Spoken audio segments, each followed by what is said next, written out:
Team Building, na verdade, ele fornece alguns insights bem interessantes, tá?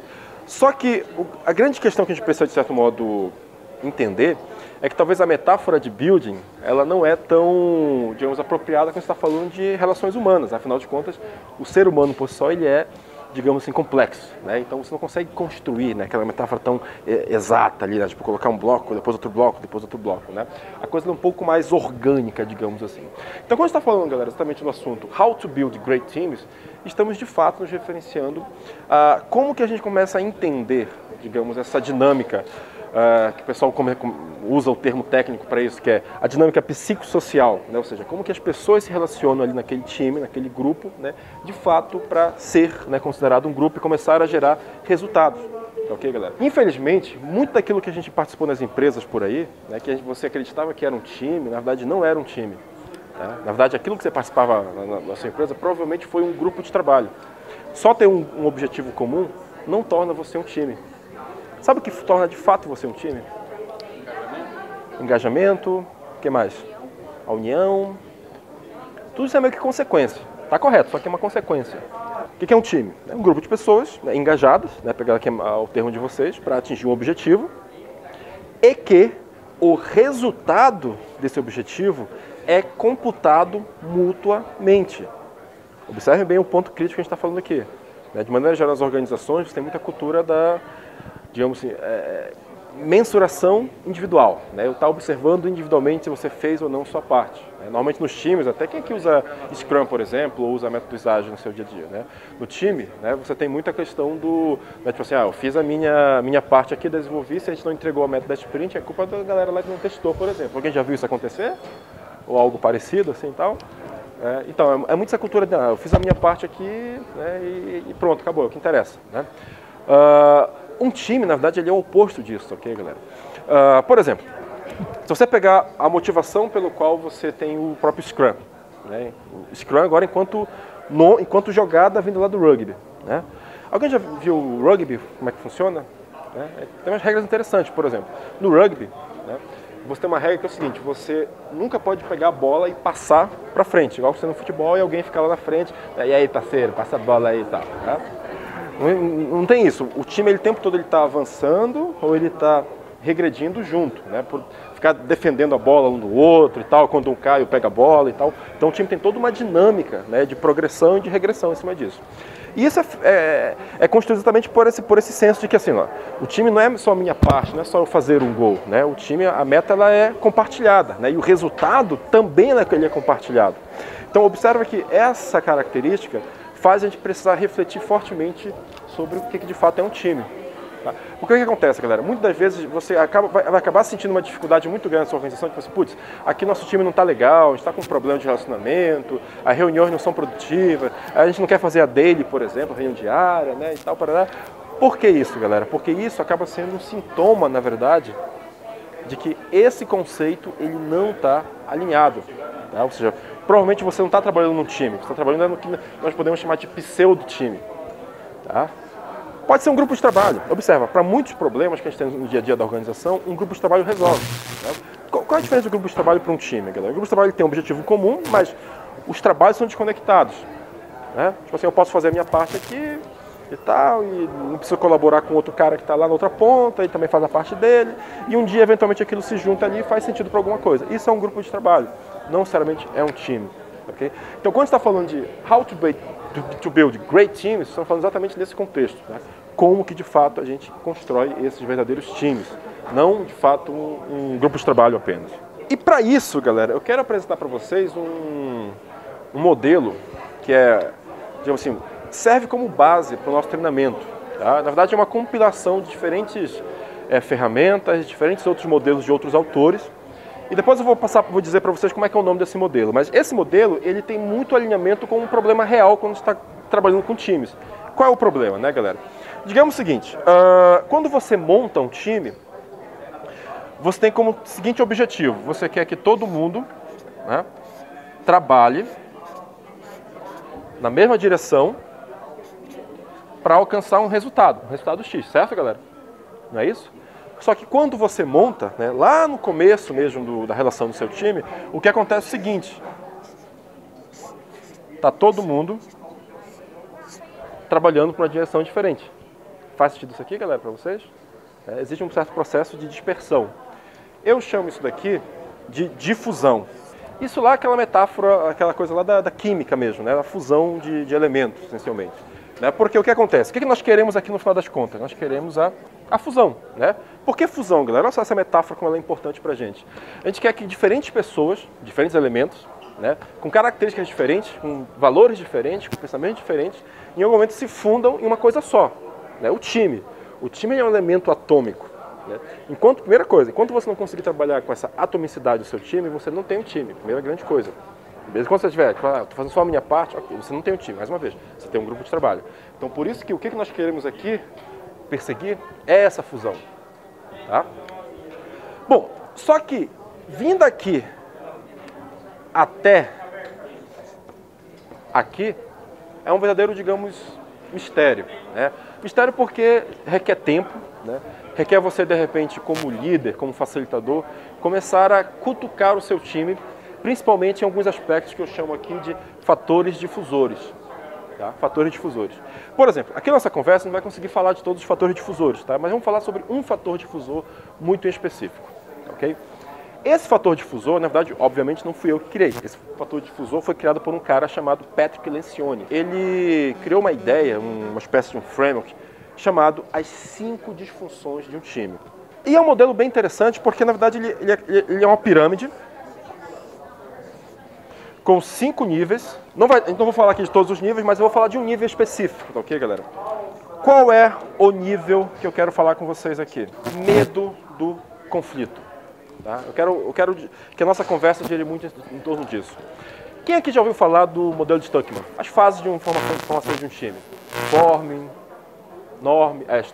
Norming e Performing. Também é um modelo bem interessante para a nossa conversa aqui. Porque o que acontece? Toda vez que você monta um time, né, eventualmente o time ele passa por alguns estágios obrigatoriamente até atingir a performance. Tá? Quais são os estágios? O primeiro estágio é formação. Beleza? O time está acabando de se conhecer, né, são indivíduos diferentes ali, é que eles estão fazendo parte agora de um grupo. Né? A ideia é que eles virem um time, eles se fundam aqui, mas no primeiro momento eles fazem parte de um grupo primeiro. Beleza? Depois do Forming você tem o Storming, que é o quê? Quando passou aquela fase do conhecimento ali e tal, você já começa a ter uma certa segurança, você começa a trazer de fato os conflitos, digamos assim, os verdadeiros obstáculos que estão acontecendo ali dentro do time. O time começa a quebrar pau, digamos assim, e dessa quebrada de pau começam a nascer regras de convivência, que a gente chama de norming, normalização. Igual banco de dados, né? A relação começa a ficar normalizada, digamos assim. Entendeu? A gente começa a identificar algumas regras que você não quer que mais aconteçam ali sobre alguma coisa que você não quer que aconteça ou que você quer que passe a acontecer, na verdade, naquele seu ambiente. A partir desse momento em que você consegue normalizar a relação, aí você, de fato, começa a começa a estar mais apto, né, para performar. Então, observa que, assim, essa é uma coisa meio que cruel, tá ok, galera? Porque, obrigatoriamente, você tem que passar por todas esses outros estágios antes de alcançar a performance. Então, você não consegue encurtar, digamos assim, essa questão da performance. Só que o que acontece, pessoal? Nós temos uma tendência natural, né, ou seja, uma tendência humana, de fato, em começar a fazer o seguinte. O forming, ele tem uma tendência meio que perigosa a ser, digamos assim, estendido pelas pessoas. O que quer dizer estendido? Olha só, né? O forming, ele é um período agradável, galera. Tá todo mundo se conhecendo, né? Todo mundo quer ser amigo de todo mundo ali, tá? Eu sempre gosto de lembrar, e é um momento interessante pra gente lembrar, é como se fosse tipo início de Big Brother, manja? Né? Tipo, todo mundo feliz, tamo brother aqui e tal. Alguém peidou aqui, foda-se que alguém peidou, não tem problema não, e tal, vai lá, tá todo mundo, tudo é alegria, tudo é legal. Por quê? O que acontece? Por exemplo, vamos trabalhar com essa coisa do peido, né? Peido é ruim, não é certo, galera? Peido é um negócio ruim, mas como você está no momento de formação ali, você não quer ser o chato que vai estar reclamando de que o ambiente não está legal, entendeu? Então você meio que tolera por um tempo. Né? Ou seja, em função de manter aquilo que nós chamamos de harmonia artificial, né, você evita o conflito. Né? Aí observa um negócio muito importante. Quando você começa a evitar o conflito, você começa a prolongar o próprio estágio de forming. É como se fosse o comportamento cascata, né? O comportamento waterfall. Exatamente assim, gastando muito tempo aqui nessas fases iniciais antes de atingir a performance. Beleza? Então, observe bem esse ponto aqui muito importante. Qual é a conexão entre o trabalho de Lencioni com o próprio modelo de Tuckman? É exatamente esse comportamento humano relacionado a esse prolongamento, né? Essa tendência a estender o período de forma dentro dos times. Vocês como líderes, a gente como facilitadores, Scrum Master ou algo nesse sentido, a gente precisa atuar com o seguinte mantra em mente. Quantos aqui conhecem aquele mantra que é muito comum lá no mundo de startup, chamado Fail Fast? Como a gente vai falar? Né? Fail Fast, fail Cheap. Já ouviu falar sobre isso? A ideia de você conseguir antecipar, né? Lança um MVP, por exemplo, consegue ter o feedback e você, putz, né? Falhei e tal, parado. Inspirado por esse mantra, digamos assim, quando você está falando de time, você pode ter um mantra parecido, que é o seguinte: já que nós queremos exatamente evitar o conflito, e isso pode ser nocivo, porque quanto mais eu evito o conflito, mais eu vou retardando eu chegar na performance, então conclui-se que bons times, digamos assim, eles praticam o que nós podemos chamar de conflict fast, né? Ou seja, começa a conflitar rápido também. Então parece uma coisa meio contra-intuitiva, porque, puta, mano, mas conflito não pode ser ruim e tal. De fato, né? Observe que aqui a gente não está falando necessariamente daqueles conflitos pesados ali e tal. Mas um conflito pelo ponto de vista de diferenças de ideias, né? Eu penso assim, eu penso assado, eu acredito nisso, não acredito naquilo ali. Então, expor essas diferenças de ideias aqui. O que acontece é que, na tentativa de manter a harmonia artificial do time por muito tempo, né? Como é tão agradável aquela harmonia, né? Mais uma vez você prolonga a tua chance de atingir a performance. Então, tomando como base essa motivação, né, entendam que nós, como gestores, facilitadores, qualquer coisa relacionada a um time, precisamos ter uma atenção muito grande exatamente nesse momento inicial do form. Tá? Na hora de, até mesmo, digamos, criar, olha só que contra-intuitivo isso pode ser, galera. Criar um pequeno ambiente para que os conflitos até mesmo comecem a emergir. As preocupações são extremamente válidas, ok, galera? E esse é um ponto muito interessante, porque de um lado você tem o teu desejo de fazer o teu time alcançar a performance. Né? Acreditem, ele não vai alcançar a performance fazendo isso aqui, tá? Sair do form e passar para cá. Não existe atalho. Infelizmente, obrigatoriamente, o teu time ele precisa passar por todas as fases. Entendeu? Então esse é um ponto. Então, conflitar em algum momento vai ser algo meio que natural. Você como líder, muitas vezes vai ter que ter, digamos assim, a coragem, né, de não necessariamente ficar cutucando ali a coisa, né, mas de criar um ambiente onde o time comece a trazer, né, uma certa reflexão, fazer retrospectivas. Por exemplo, se você olhar o que é o Scrum pelo ponto de vista do PDCA, é um momento para exatamente fazer com que o time comece a conversar sobre isso. A retrospectiva existe para isso também, né, para fazer o time começar a trazer mais cedo os seus problemas.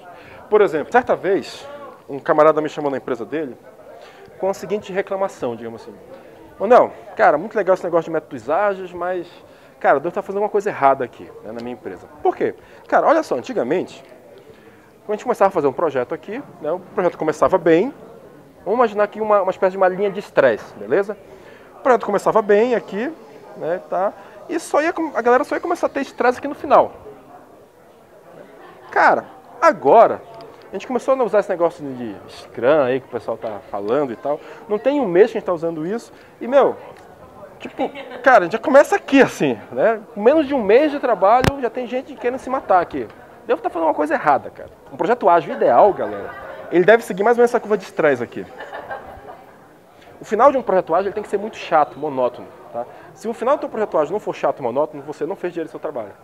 Como agilista, digamos assim. É sério, isso é muito sério, porque os grandes problemas, tanto do produto e até de relacionamento, eles devem acontecer aqui, no começo. Lembra, você está antecipando o valor e também você está antecipando o problema.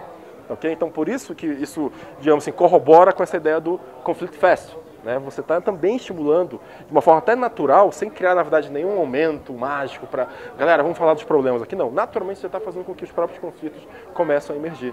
Eu sempre falo o seguinte, até que bons times ágeis, né, eles não têm medo de enfrentar esse tipo de conflito. Tá ok, galera? O medo do conflito, ele está aqui. Ele nos faz a gente estar no estado de difusão. Né? Nós, como gestores, facilitadores, temos que exatamente tentar... Vamos tentar fazer uma fórmula aqui. Né? Reduzir o tempo, intervalo entre essa difusão e essa fusão. Né? Isso vale, inclusive, dizer o seguinte, por exemplo, olha só. Por exemplo, nas retrospectivas, né, de time, isso é muito comum acontecer. Você começa a primeira retrospectiva, o time falha e tal, por que falhou? Ah, porque a reunião não saiu direito, porque faltou tal técnica aqui e tal, beleza. Segunda sprint já melhora um pouquinho, o time entrega, mas ainda tem algumas falhas. Ah, o que falhou? A tecnologia tal, Comece a observar isso no time de vocês, tá ok, galera? O time vai passar várias sprints falando de melhorias muito relacionadas às duas coisas: processo, ferramenta e tecnologia. Obviamente, o próprio produto, tá? Existe uma tendência natural do ser humano a evitar falar coisas sobre seres humanos. Olha que louco isso. É chato, é incômodo, é um negócio que tira a gente da zona de conforto, digamos assim. Bons Scrum Masters, digamos, eles precisam ter um certo feeling, né, uma certa sensibilidade, para saber identificar o momento onde... Time, é o seguinte, ó, hoje, nossa retrospectiva, nós não vamos falar aqui de processos, nem de ferramentas, nem de tecnologia. Vamos falar de comportamento. Né? Eu gosto da seguinte metáfora nerd, né? O pessoal que mais de programação gosta disso.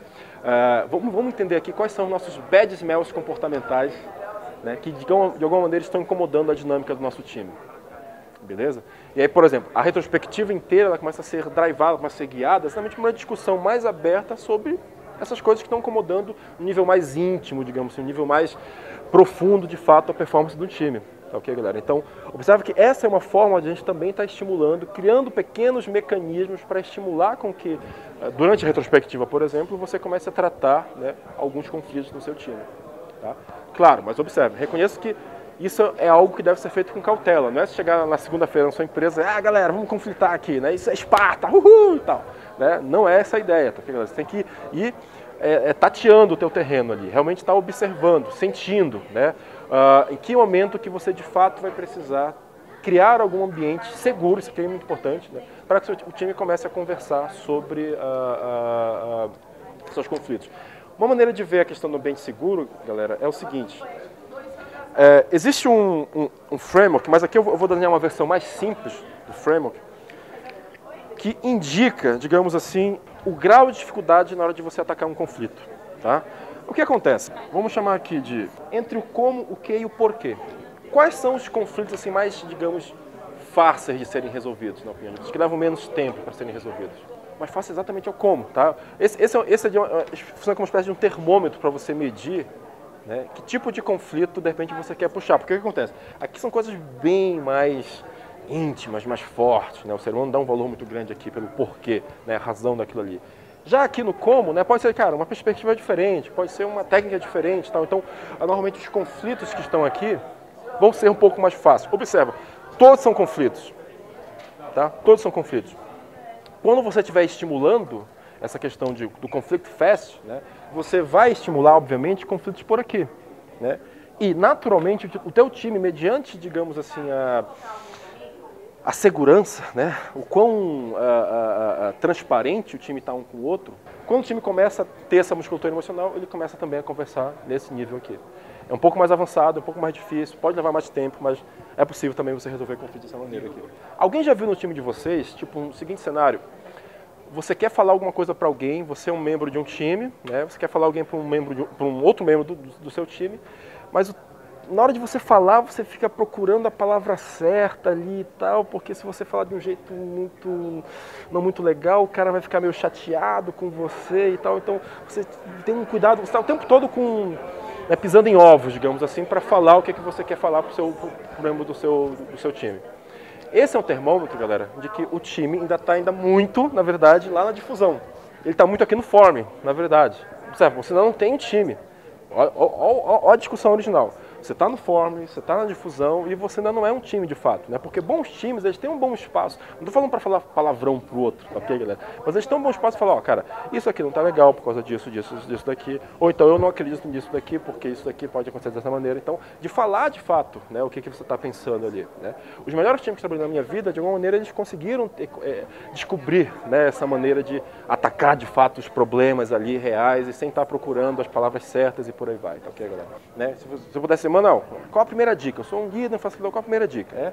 Ficar atento a isso, né? Principalmente essa fase inicial do form, o medo do conflito natural das pessoas, né? E começar a fazer as pessoas, primeiro, ressignificar o conflito. Né? O conflito não necessariamente é algo ruim, pode ser, na verdade, uma boa oportunidade de nós melhorarmos, ok, galera? Então, essa é meio que a proposta, né? Claro que aqui a gente está fazendo meio que um enxugamento, né? Uma versão reduzida de toda a ideia que a gente tem no treinamento. No treinamento a gente fala dos outros fatores difusores, como por exemplo, desequilíbrio coletivo das competências individuais, né? A própria computação individual dos ganhos também é dos resultados, também é um fator difusor da performance do time. How to build great teams. É um treinamento bem prático também, tá ok, galera? No sentido de... vai falando os modelos, o framework, mas a gente vai também criando práticas para vocês exercitarem alguma ferramenta, algum Canvas, alguma forma diferente de lidar com alguns dos problemas aqui. Valeu. Ok, galera. Pô, muito obrigado pela atenção de vocês, viu? Espero que vocês tenham curtido aí. E qualquer coisa, tamo aí. Obrigado. Valeu, galera. Obrigadão.